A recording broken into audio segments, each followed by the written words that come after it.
For those of you who pay attention, July is plastic free, or plastic free July. You can look up the website. I'll give you that information later on. But basically the goal is to eliminate as much of the single-use plastics in our world that we use. Globally, we produce over 380 million tons of plastic every year, and about 8 million tons of that ends up in our world's oceans.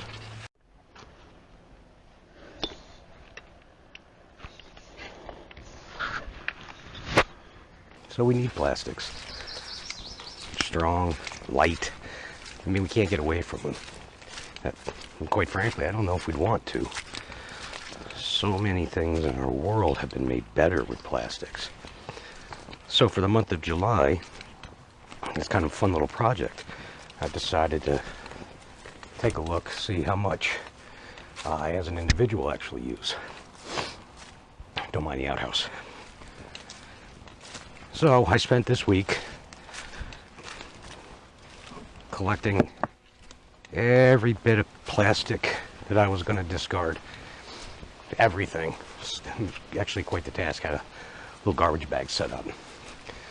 Because I was curious, how much do I actually use on any given week? So how much of that 380 million tons that potentially could end up in the environment, how much of that was attributed to me? Now, don't misunderstand me. Plastic's not evil. Again, what are you going to do without it? Just about everything. I mean, this camera, this tripod, my shirt, the pants, they have some plastics in them. We can't get away from it. It's made things cheaper. It's made products lighter. It's made products safer.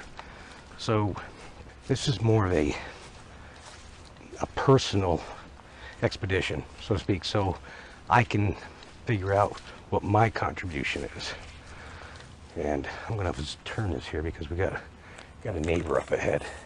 I just happened to realize, if you look, you see that little guy up there. Right now you can just see the top of his head. There he goes. So yeah, you know, what's going to make our planet better? What's going to make our planet better for our grandchildren? Let's see what my piece is, and see what changes I can make. So the goal of this is I start out, I see what I produce or what my contribution is for 1 week. And then I will spend the next 3 weeks throughout the month of July trying to see where I can make reductions, changes, anything to eliminate the single use.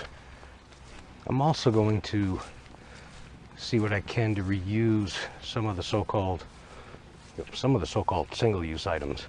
I don't know what I'll use some of it for, maybe nothing. The good news is, at least where I live, we do have a recycling program, so a lot of that stuff will go right into the recyclables and I won't have to worry about it. Well, at least hopefully won't have to worry about it. I'll show you what I've collected and we can kind of do a review and we'll go from there. So here's what I got.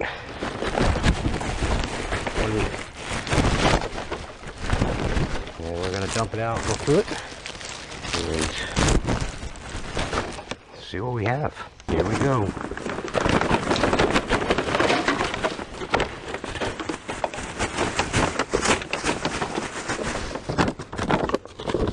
This doesn't count, we'll set that aside. We're gonna need this plastic bag because that's included. So I'll sort through this and get back to you.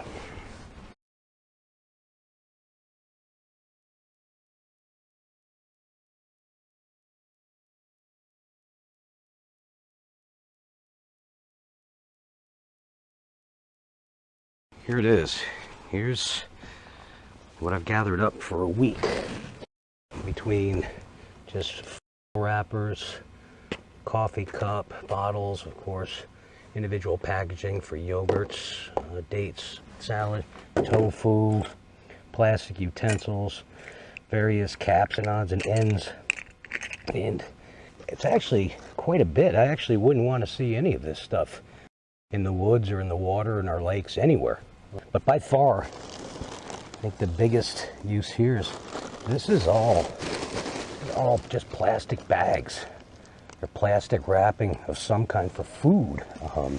Tremendous amount of product for food.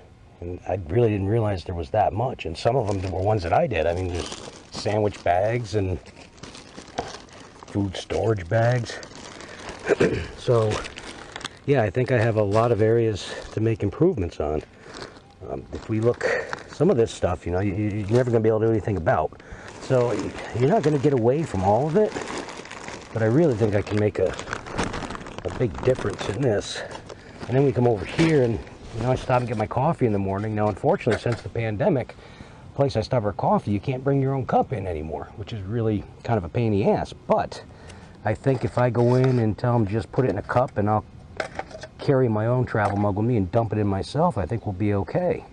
So, and then all these little bitty things, unfortunately, can't get away from these either. These came off the top of, I believe, little propane tanks.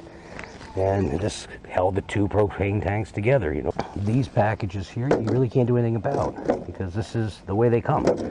Or you buy smaller packages, which is going to be in a plastic bag like this. Either way, you're getting plastic. So I'll work with what I can, reduce what I can, and try to be a little more conscious of the other stuff if I can help it. So a lot of this will get recycled, but a lot of it's going to end up in our landfill. So there you have it. I've got my work cut out for me. Start here and for myself, and we'll see how I can reduce that. I've got a couple interesting, they're called facts. You can fact check them. I got these off the internet, and I found it very interesting, and maybe y'all will too. Of that 380 million tons I spoke about, that's what the world produces on an annual basis. At least 8 million tons of plastic, so not 80 million, but 8 million tons of plastic end up in our oceans, and it makes up for 80% of all marine debris from surface waters to deep sea sediment. So more than 480 billion plastic bottles, and that's in 2016. About 1 trillion single-use plastic bags are used annually across the globe. That's nearly 2 million every minute. Well, the majority of this was plastic bags in some form or fashion. More than 500 million plastic straws are used every day around the world. Over half the world's plastic was thrown out in 2015. Oh, excuse me. Half the world's plastic in 2015 was plastic packaging. Again, goes with those plastic bags. I had the majority of plastic bags I had. Takeout orders account for 269,000 U.S. tons of plastic waste that has entered the ocean. The amount of bubble wrap that is produced annually is enough to wrap the equator 10 times. Now it's 2021. I'm seeing a lot of stuff now that's not packed in bubble wrap. The world uses 500 billion plastic cups every year. 16 billion disposable coffee cups are used each year. And the world produces more than 14 million U.S. tons of polystyrene plastic foam. So there's your styrofoam cups, takeout containers. Although again, now it's 2021. This is 2015-16 data. I see a lot of takeout restaurants, a lot of my customers that I service are using paper or recyclable plastic or biodegradable plastics, which is really a cool thing. So there's a lot more awareness now in 2021 than there was in 2016, which is good. And around the world, people litter more than 4.5 trillion cigarette butts every year. Anywho, so the next couple of weeks, we're going to see what we can do to reduce this use. If you would like, and I highly recommend you do, if you go to plasticfreejuly.org, www.plasticfreejuly, all one word, .org. Go there, take a look at the website, donate if you can, take the challenge. I mean, it's not going to kill you, right? If you can just not use plastic bags for your produce when you go to the supermarket, bring paper bags. Little things like that will add up to be big things. Plasticfreejuly.org. Check them out. Take the challenge. We've got a couple weeks left, and then try to integrate that into the rest of your lives and make a better world for everybody.